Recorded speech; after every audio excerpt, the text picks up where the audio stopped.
Good morning and welcome to Blixx, all about horses and their care. I'm your host, Gabriela Rodriguez. Our motto is companionship, care, and commitment. And today is the second part of a series called The Horse's Best Interest, Bitted or Bitless. We have we have 2 or 3 videos that we're going to show you today, actually 3 videos and some pictures. So we're going to have a whole lot of information for you to see. But before we do that, I want to just recap a little bit about what we talked about the last time. As you can see, I have my bits, I have hardware, I have reins, I have even a couple of skulls, a maxilla, the top part of a horse's head, skull, or it's similar to ours, the top part, and then the mandible here. So we're going to go over that a little bit later, but first I want to just recap a little bit and remind everybody that the terms bitted versus bitless, since our appeal isn't just to horse people, it's also to mainstream people that don't or have never heard these terms. Bitted is basically when you put something in the horse's mouth to control that horse. And bitless is not using anything inside the mouth to control the horse. You do it in a different way. Generally speaking, at least with Dr. Cook's bitless bridle, the cross-under bridle, it's through a gentle maneuvering, not through pain or pressure that bits cause in the mouth. The other thing that I wanted to remind people was about horse behavior. Horses are prey animals. When they're frightened, when they're startled, they run. That's their instinct from being wild, and even though they're in captivity, it's still their instinct. So when something frightens them or they're in pain or something hurts, they generally try, the only thing that they can do is try to run away from it. They can't walk backwards or walk sideways to do that. So they run forwards, which is a reason that a lot of people experience, including myself many, many years ago when I first started riding, experience the energy of the horse under you running as fast as the horse can to escape that pain that you're actually causing in the mouth. The other thing that I wanted to just mention again was, unfortunately, in the horse world, many horses get sold, bought and sold and bought and sold, and every time that happens, the horse is confused, goes to a new home, different horses, different people, different trainers, different sports, and the people want them to perform a lot faster than they probably can. And it would be very similar to putting a child in that same situation. You have to give that child time to adjust. And it's better to do it with reward rather than by force. As far as riding goes, the whole definition of dressage means that very, very incredible communication and very quiet communication that you have with a horse. So when you see people doing dressage maneuvers, it's a unison of horse and rider. Unfortunately, in a lot of these movements and performances that people do with a horse, you'll see bits, not just 1 bit, but 2 bits, and a lot of manipulation of that horse's neck and head in order to get the movements that they want, in order to get that performance. And you can do that with a bitless bridle. It takes a little bit more time. So what? That's okay, especially if you're not in a hurry to sell your horse, or if you're keeping that horse for life. You can have just an incredible relationship with that horse and a great riding experience. And in addition, we'll talk about that a little bit later, but putting bits in your horse's mouth can be dangerous because if the horse tries to escape the pain, you may go right off the back. The other thing that I wanted to talk a little bit more about was, here's the mandible of a horse. This is actually the top skull of a mini horse, I believe. This is a quarter horse named Leo, but if most of you understand what the TMJ is, or what TMJ pain means, where the articulation of the mandible with the skull occurs, it's a temporomandibular joint. So this is the mandible. The temporal bone in the skull innervates with the mandible, and horses also get TMJ pain. So now that you know all of that, you can take all of that into consideration when you ride a horse, or when you see a horse that's in a bit, when you see a horse that's uncomfortable. And you can see that usually from the ground. You can't see it when you're up on the horse riding. All you can see is the top of the horse's head. And if you have the horse restrained, there's really not a whole lot that you can see, not even their eyes, to see that they're uncomfortable. The other thing I wanted to make sure people knew is in this inner dental space where the bit fits very nicely, it's just like ours. This is bone. On top of that is gum, like it is in our mouths. But underneath this bone are lots and lots of nerve endings. The entire skull is very highly innervated, which means there are a lot of nerves. There's a lot of sensitivity, and that's where we use all these contraptions to control the horses. I always wondered in these days of natural horsemanship, why natural horsemanship trainers or people that practice natural horsemanship, but especially the trainers, why they aren't using the bitless bridle, because that's as natural as you can get with a horse, not by putting all these different pieces of hardware in their mouth. Bits. I showed these to people before in our last show, and today I was actually going to show how to fit the bitless bridle, but I had someone who was kind enough to tell me that they were actually going to make a horse head for us. So we're going to wait until part 3 of the show to do that. But for now, I just wanted to reiterate what some of these pieces are and talk a little bit more about chains.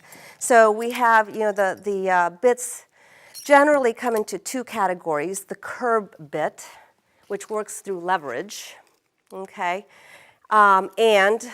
and again, since a majority of our audience is probably mainstream people, we're talking in layman's terms. And then we have your typical snaffle bit. This one happens to be jointed. There's some that have joints in different places. They are used to control the horse. Here's a straight bit. This usually works by pressing down on the tongue, and you can imagine how that might feel to a horse, especially if the horse is trying to perform and trying to do some intricate movement. That might be difficult. If nothing else, distracting. And when people come to our place to work with horses, part of what we do is let's pretend. So I have this little snaffle bit that I purchased, and it's small enough where you could actually put it in your own mouth. And you don't even have to do that to look at it and see what that might feel like. And again, the snaffle works like this. So it works on the hard palate. And again, for those people, that very small percentage of the population that has just incredible hands that can go at any gait and do anything with very soft hands and not move that bit in the horse's mouth unless they want to, that's really an amazing feat. But for the rest of us, we really probably don't want to hurt our horses, and certainly if we want to compete and we want to perform, we want to do the best that we can, we want our horses to cooperate, but we may actually be causing them not to do that and causing bad behavior by using all these things. I didn't talk about chains. Chains are a very big part of the horse world, and I just brought this one along because this is a typical chain that's attached to a lead rope. And that's one thing, to have that little extra leverage when you're attaching this to, say, a halter that goes around the horse's head. Actually, I'll show you here. Attached around the horse's head, and this is just like a dog lead, okay? But in the horse world, this is a very big piece of, and very important piece of equipment. These go over the horse's nose. They go under the horse's chin, and sometimes they are wrapped around so that they go all the way down from the maxilla down to the mandible and underneath. And some of the innervations there, well, all of them are the things that produce sensitivity in the horse that makes us know that we're feeling pain. There's the trigeminal nerve.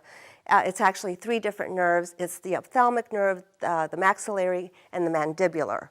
And so when you see a horse that has a chain that's coming down the side of his head, that means that it's working by pressuring all those nerves. So you can imagine what that must feel like. And of course, the horse has no choice but to do what that person wants them to do, or they're going to be in terrific amounts of pain. I showed this before on our last show. A little book by Jessica Jahil, if you're interested in really knowing what bits are and what bits do. It's an excellent book. And she is not writing the book to sway people away from bits. She's just trying to explain the facts.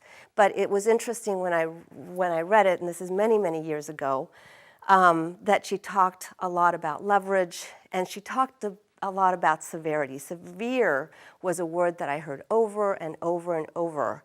It's not about how easy or gentle this bit was. It was always, this bit is less severe than that bit, and this one is more severe. So they all have some level of severity, so that tells you what that horse is going through. And again, the bits. If you take our design, the bits work against the pole or between the ears. The pressure sensor's there, under the chin, on the gums, on the corners of the mouth, on the palate, and all the other pressure points. So the horse is constantly being triggered by some kind of pressure, and if you want to use pressure, you want to use pain. At some point, pressure does become pain. And at some point, a horse can get very confused if all those are triggered at once. Some of the signs, and you'll hear trainers saying it all the time and just commenting on, geez, you know, that horse is trying to run away from the bit. Or, boy, that horse's tongue he's trying to get his tongue over the bit. Don't let him do that. The reason horses put their tongue over the bit is to protect their palate. So instead of trying something different, something without a bit, they force that horse's mouth shut so he can't put his tongue over the bit to protect his palate. So that just gives you an idea of how these bits work. Some of the other symptoms or signs that a horse is uncomfortable, running away with a bit. That means you go down to the beach, saying you see this horse running as fast as the horse can, and the rider's pulling and pulling and pulling. Every time she pulls or he pulls, that bit is hurting that horse's mouth. He's trying to get away from the pain, so he's galloping as fast as he can. Very dangerous situation. Head shaking, that happens all the time. With my first horse, Blue, the trainer at this particular barn insisted it was something neurological. No, of course it's not the bit. It's something in his head. It's something neurological. He's got a problem elsewhere. All along, it was the bits and the way I was using those bits, the way I was handling his mouth and manipulating it that was causing all those problems. So when I stopped using the bitted bridles, his head stopped shaking. He was very calm, he was very quiet, and we didn't have any more problems. But head shaking when you're riding, again, is another dangerous situation. And people try to prevent that and control that in numerous ways. But the thing that they just are not apt to try as quickly as I would like to see them do it is going to a bitless bridle. There are other things that people use to control horses. I'm going to be showing some pictures in just a few minutes that show martingales. When you see horses, part of the allure, I have to say, are not only the things that the riders can wear, the clothing, the chaps, the boots, all those really pretty things, but we get our horses all decorated up. We've got the pretty halters, we have pretty bands that we put on the sides of the horse's head, all kinds of things to make them look pretty. And that is a bit of a draw, but we never stop to think what those things do. So when you see a horse and the horse has reins or lines or leather running from his mouth, under his chest, and around the sides, all those things are meant to control that horse's head. And generally speaking, those horses are very uncomfortable. We talked about dentals, how important those are. Running for the bit, head shaking, all those things are what horses do in order to try and deal with the pain that they're feeling. So I have one memory in particular, and I think a lot of people will probably be able to relate to this. I offered to help someone trailer their horse. Well, the horse had not practiced. In other words, you have to practice new things with horses before you get that horse in the trailer to go to the party. But in any case, I offered to help this lady trailer her horse, and the horse had not practiced. He was very scared of going into a trailer, but she had an agenda. She wanted that horse to go to her child's birthday party. And instead of thinking of the horse, she didn't put everything together to think that maybe the horse didn't want to or couldn't go into the trailer, would be afraid to do that, then trailer him all alone in that trailer to someplace he didn't know where he was going, and then take him to a strange situation with a lot of little girls and a lot of balloons and a lot of things stimulation that he wasn't used to. So it would have been probably a very bad experience for him. Fortunately, he didn't get in. But for about an hour, I watched her teach her girls, who were just little girls. They were probably 5 or 6 years old. And with their little hands, I remember watching as they put the chain over that horse's nose and just yanked and yanked and yanked. And even in a little hand, that chain, if you take that and you just, as someone's telling you to pull and pull and pull, and that chain is over that horse's nose, you can imagine what kind of damage that might do, especially after watching this video, especially after seeing how delicate and how fragile these nasal bones are. And the other thing I wanted to add, that is one of the causes of bleeding. So if your horse is bleeding, there are all kinds of fixes for that too. The best fix is not to do what you're doing, and to get a good lesson in anatomy and physiology and find out what exactly is going on in there in the skeleton, and not allow that horse to be damaged. So there was one more that I wanted to talk about. Sometimes you do see this at barns happening. It's one of the things that people are trained to do, not everywhere, but they are trained to pull and yank, use force to get the behavior that they want, rather than to do it gently and to do it over time. And if you do it over time, if you do it gently, if you keep your horse, because that horse knows if you're trying them out or if they're there for good, and the horse will behave differently. But if you do all of that, you'll have an incredible relationship, not just a relationship with your horse, friendship, but a riding relationship. And so what I want to do now is show some pictures of horses. I think we have about 15, 16 pictures that we're going to go through fairly quickly. And I'm going to just make commentaries so that when you see horses, when you go to a show, when you see horses, and you can see these types of expressions, you know what that horse is feeling.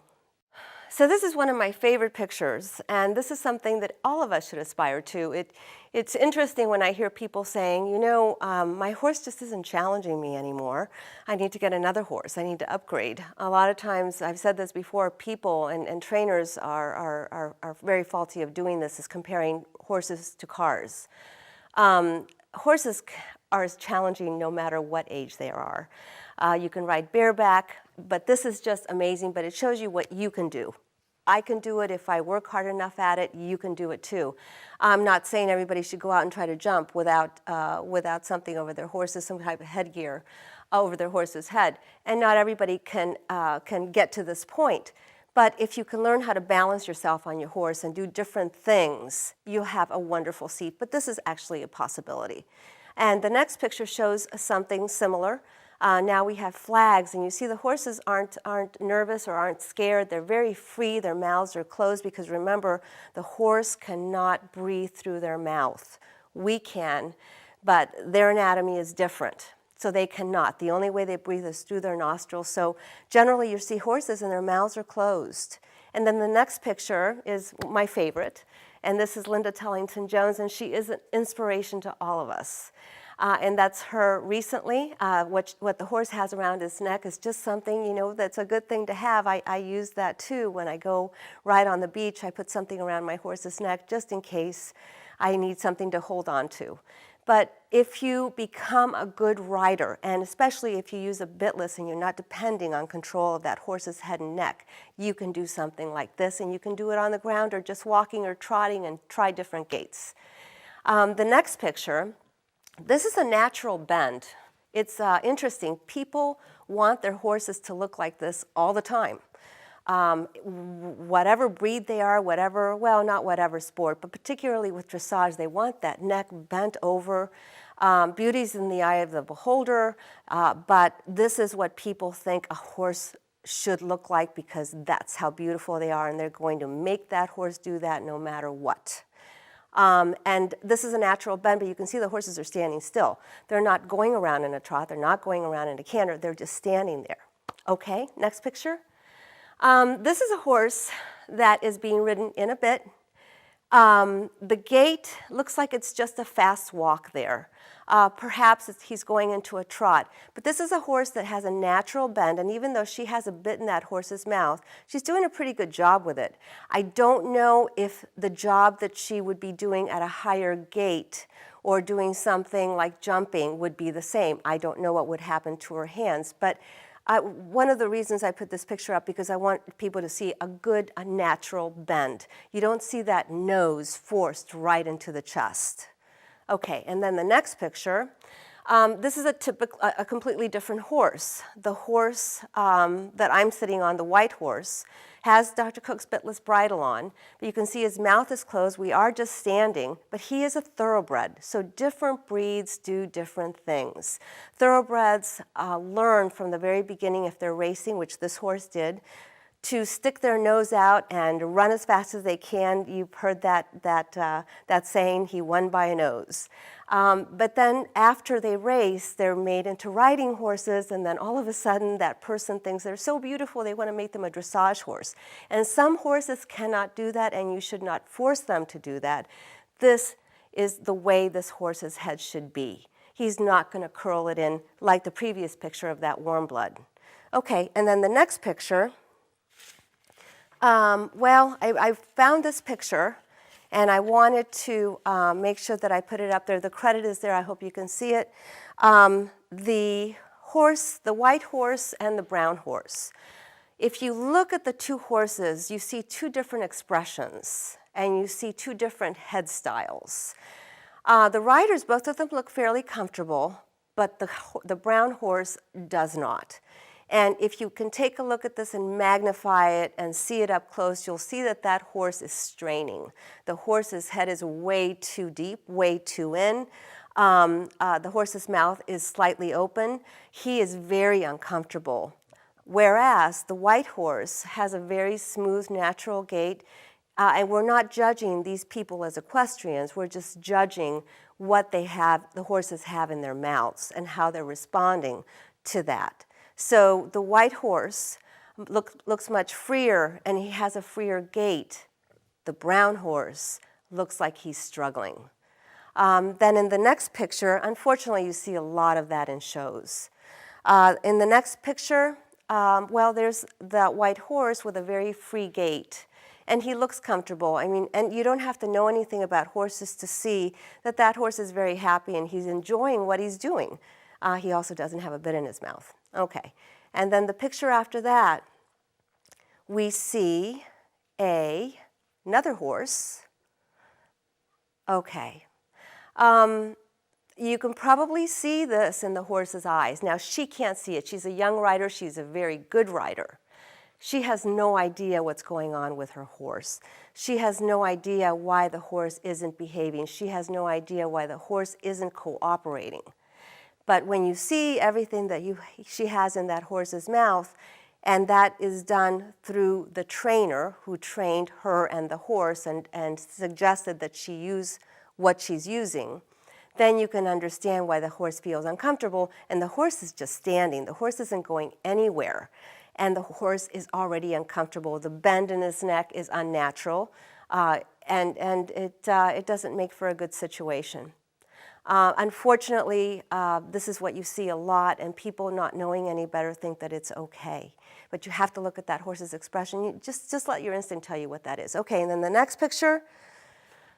Oh boy, this is just a little horse. Why? There's a chain over that horse's nose, like we talked about. Here is the horse's nose. It's covered with skin, and it's covered with fur. And there's that chain, and that chain shouldn't be there. That horse should be so well trained by this point that she can walk that horse and ask that horse to do whatever she wants with a simple, soft halter and even a dog leash. It should not need a chain over its nose just in case it misbehaves, and then she can pull back on it. But again, a lot of these things happen. Hopefully we see less and less of them happening. And I know a lot of people really truly care about their horses, but again, somebody told them to do it this way. The horse world is full of traditions, and not all of them are good ones. Next, this poor little pony. Well, you can tell that the girl, like usually the riders look like they're having a lot of fun, and they have no idea what's happening underneath them. The horse is struggling. This little pony not only has a bit in his mouth, he's got what we talked about is a martingale that's around his neck, goes down through his chest, and the point of these contraptions is to try to pull that nose into the chest to round that back. So if they're not going to do it naturally, we're going to force them to do it. Now, as far as rounding the neck, that helps to round the back, and that's better for the horse when there's the weight of the rider on the horse. But it's not a natural thing, and it could hurt the horse to force the horse to do that. It's not enjoying the lesson. The girl's enjoying it. And then there's another picture I didn't put in of the parents coming in for a picture, and the parents are beaming, and nobody has a clue of what's happening to this poor horse. Okay, next picture. So that's for all you parents out there. I want you to all look. Now, this is actually me and my horse many years ago, actually. And I looked at that picture and I thought, geez, you know, I'm a little low with that halter. What you have to remember, when a horse yawns, it's got a big mouth. When a horse yawns with the halter that low on his nose, he can't yawn. The halter should be raised, and it shouldn't be so low on that nasal bone, because even a simple halter can hurt that nose. Doesn't have to be a chain. It could be the halter that breaks just a little piece of the nasal bone. And like I said, that's very easy to do. So look at your halters too, and look at the placement of those halters and make sure that they're not too low or too heavy or too hard. Next picture. This is a picture of what everybody ought to learn how to do before they decide they're going to go to the shows and do the jumping and even the trail rides. Because if you get accustomed to doing this, it's going to give you so much confidence that if you happen to lose your reins or you happen to get off balance in some way, you can get back on balance. And these exercises are really important. It's sad to see that at most barns, at most training facilities, they don't do this. Or they do it on a lunge line, making the horse go in tiny circles, which are very uncomfortable. And of course, they have the martingales and the bits in their mouth. This horse is free. And if you learn how to do that, it's going to, make you a much better rider. Okay, next. Okay, there's our friend Arno from the Netherlands. And he was nice enough to go to his barn and take Dr. Cook's Bitless bridle and use that bridle for his sport, which is horseback archery. And so he sent us a lot of pictures. The horse, Volare, used to be a stallion, and he's gilded now. And we thank Arno for that, because the reason that there are so many horses is because there's so much breeding. So the horse is a gilding, but he has Dr. Cook's Bitless bridle, and you can see all the maneuvers that Arno's doing in the saddle without hands, with a bitless bridle. He has used a rope halter. That was what he was using mostly because he was accustomed to it. And sometimes we just use one thing or another and just use it all the time. But he pulled out his bridle and he loved it again. So I think this is gonna be his bridle of choice. Okay, and then the next picture, you just see him doing different maneuvers. But you can see the horse is quiet. He and the horse look like one, and that's how it should be. The horse's eyes are soft. The horse's mouth, even though he's black, it's kind of hard to see, but take it from me, the horse's mouth is closed and he's very comfortable. And then I think we have one more set of shots, and that's towards the end. And you can get a little better look at Arno and the bow and his horse Volare, very comfortable, enjoying the ride, which is what we're all supposed to do when we have these horses. We're supposed to enjoy the ride. Okay, so I wanted to talk a little bit about the cross under, bitless bridle. Next show, I am going to have a horse head made out of paper mache so I can demonstrate it, but it does look a lot like a halter. And I forgot I wanted to show you a couple of things. One was a rope halter, and remember that I talked about all the pressure points on the rope halter. So this is a halter, but it's made out of rope, and all these knots here go into particular places on the horse's head so that they can stimulate or pressure, and the horse does what you want them to do. It's also very hard. This is rope, and you can imagine if you pull back, sure, it's going to be easier. The horse is going to respond faster.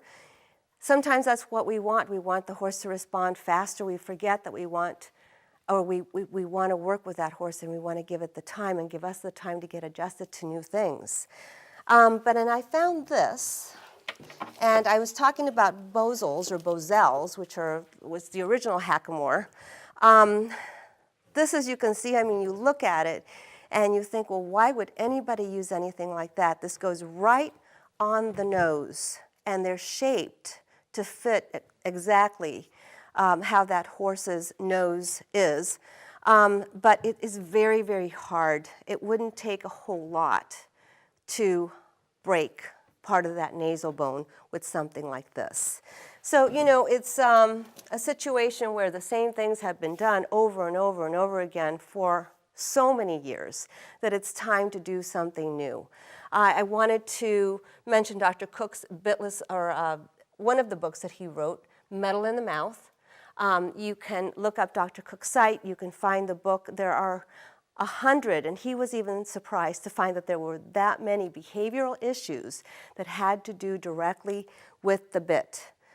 And if you look at our first show or you Google Dr. Cook, you can get all his credentials.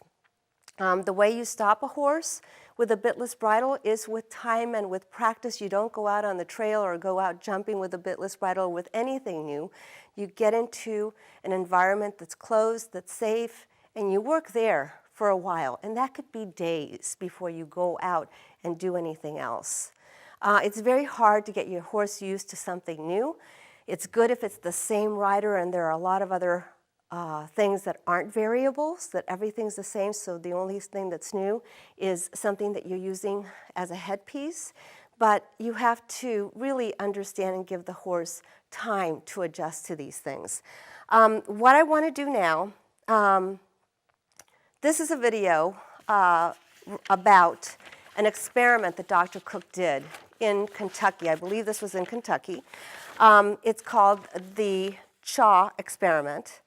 And we have one horse that's bitted. We had, I think, 3 or 4 horses, and we're going to show the first horse today. We're going to show the video with the bitted horse first, and then the bit comes off, and then we go into a bitless bridle.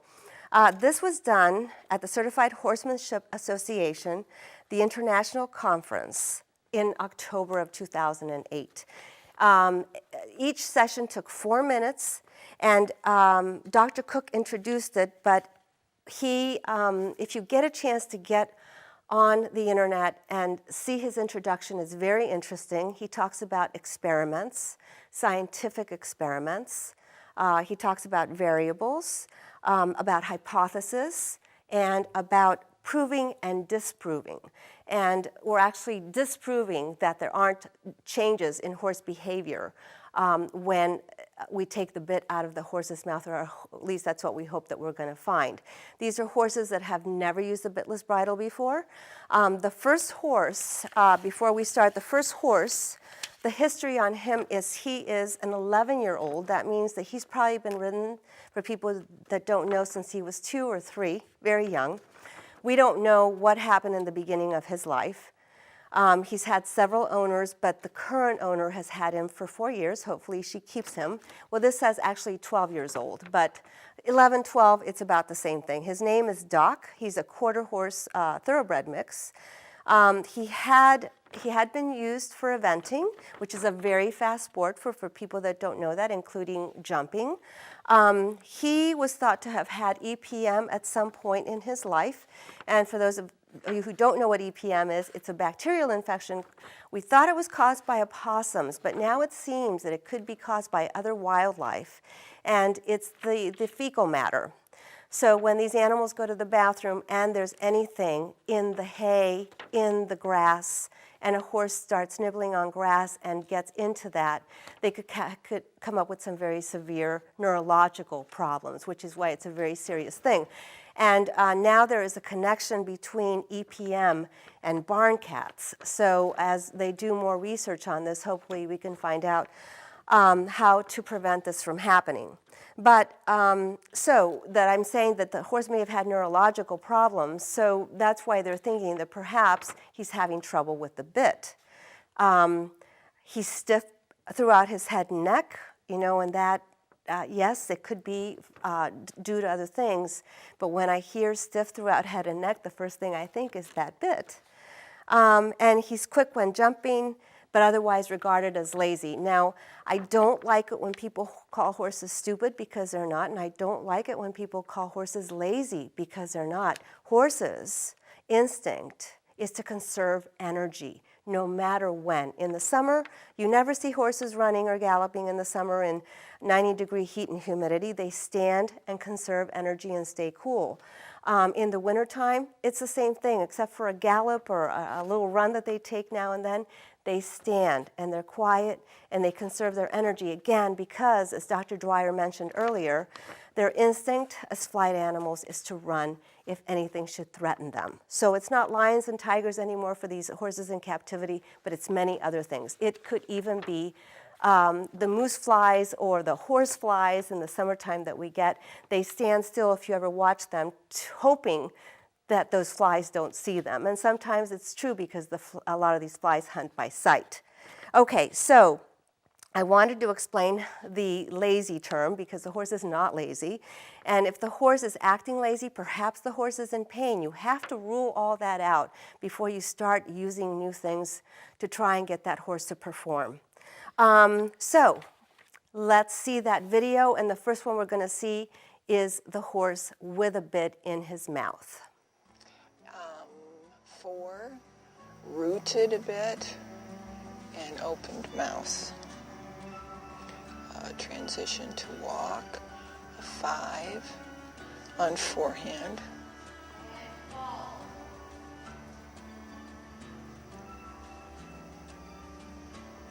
Horse, 4, horse drifted into halt. Rein back, a 3, horse inverted.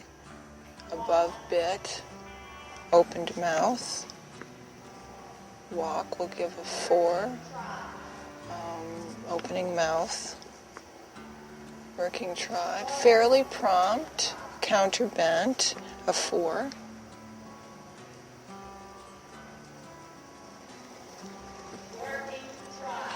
Shorten the trot, a 3, showed no real difference. Working trot, a 4, horse uncomfortable through mouth and head, reaching forward. And the halt was a 4, and the walk was a 4. The working trot is a 3, horse on forehand, head extended, head and back inverted. Lengthening the trot, horse obviously uncomfortable, raising head to the side. So that was a 4. Can they hear me? Yeah, I think so. Working trot. The horse looks more comfortable, a 5. Yep. Giving me the yell. Okay, that was a 4. Walking, okay, and the walk-in trot is a 3, horse counter bent, obviously uncomfortable, working canter, a 4, horse counter bent and broke, and a 4 at that, working canter, horse moving head and neck quite a bit, opening mouth, halt is a 2, opened mouth at halt.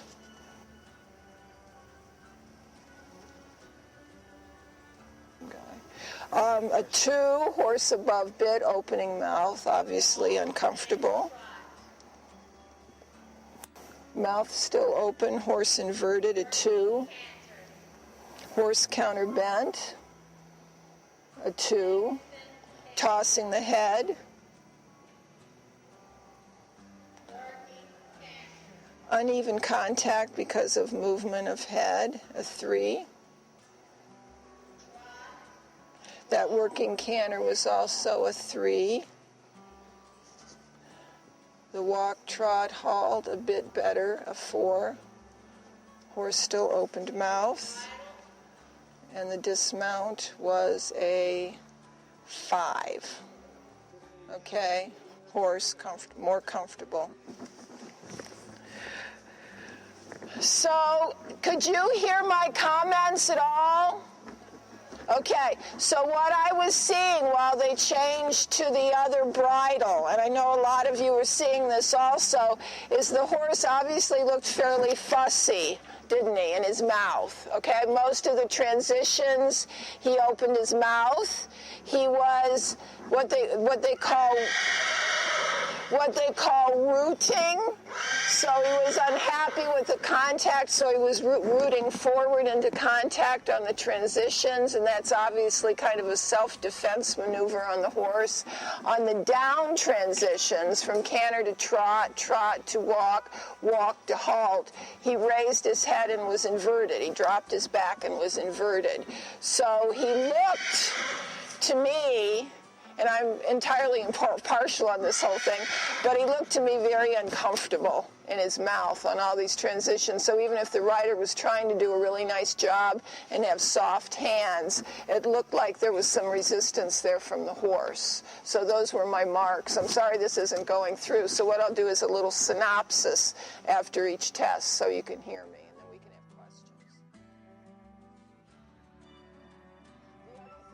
Canter, and again, obviously some of these things can be the training of the horse or the training of the rider, but he obviously was counter bent on the canter, so he's obviously a little bit out of balance. That could have been because he was uncomfortable and he's just trying to get away from the pressure. We'll see if there's a difference. We have found sometimes with a bitless bridle, once in a while they're still expecting that they're going to be uncomfortable, so there's not the immediate change.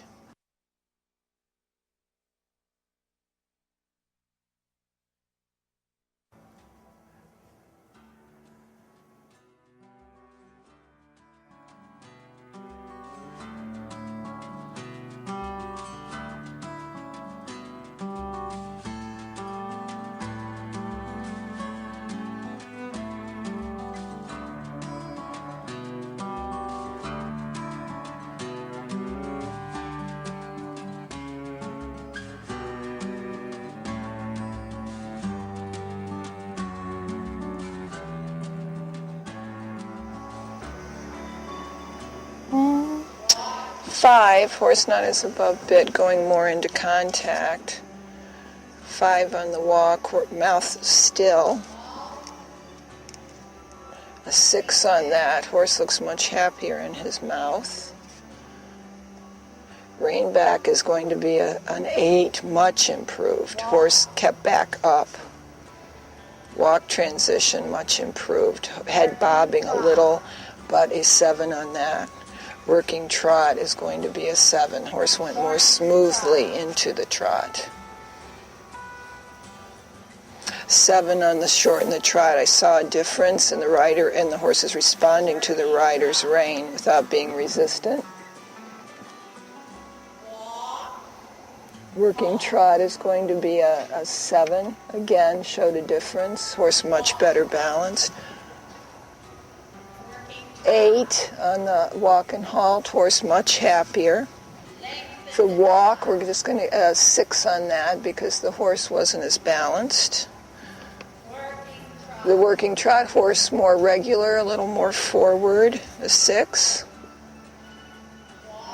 And the lengthened trot, another 6 was a little more regular. Ooh, that was nice. 8, nice square halt, very balanced. A 5 on that. Horse still still a little bit above the position he should have. Canter much improved on an 8. Horse not counterbent. An 8 on that. Horse actually staying on correct bend. Mouth still. Ooh, an 8 on that. Very smooth transition to trot, walk, and halt. Very square. Very nice. Horse's mouth absolutely still. Horse looks an 8. So you got an 8 on the rein back and an 8 on the halt. The trot will drop that to a 7 because not as quite as balanced. Working canter, a 9. Horse is round, going forward into contact, bent in the correct direction. Lengthen canter, an 8. Showed nice lengthening, keeping the same tempo. The working canter is 6. Trot, walk, halt, very nice. A 9. Wow, I'm impressed. Excuse me. Oh, carry on. No.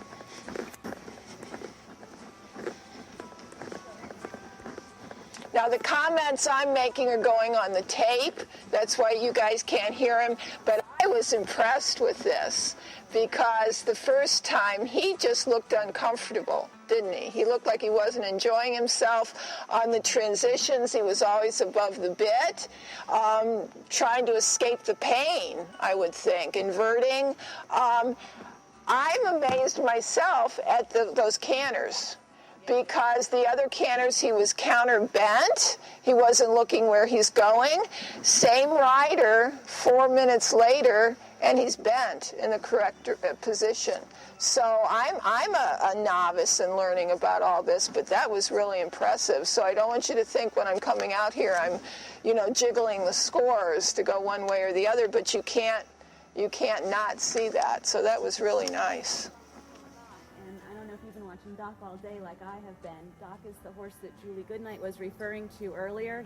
He puts his tongue up against the back of his mouth and actually is blocking his airwaves because he's trying to put the bit on the bars of his mouth. He's trying to avoid the pain, and you could feel it when you were riding him. I mean, the head, and it was really uncomfortable.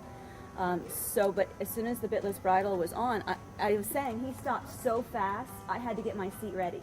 Because as soon as I asked him to come down with the bitless, he stopped, and I was like, oh, wait, I'm not ready. So I had to get myself ready, because his response was now so fast. I wasn't expecting it, because I hadn't had that before with the other bridle. So I just wanted to say that. And I picked up a barrel racing horse, kind of quasi-rescue, over the summer, and he had a spade bit in his mouth and hated having his mouth touched like this last horse, very head-shy. Trotted with his head way up here above the bit, anything he could do to get away from the bit. And that's where I was first introduced to bitless bridles. I had to ride him in a bitless bridle. It's the only thing that he would actually tolerate. And then he dropped his head down, and now he's got just the sweetest little trot, and he's not always trying to get away. So that's been a really neat experience. But Doc was like instantaneously. That was really nice to see that. That was great. So, good.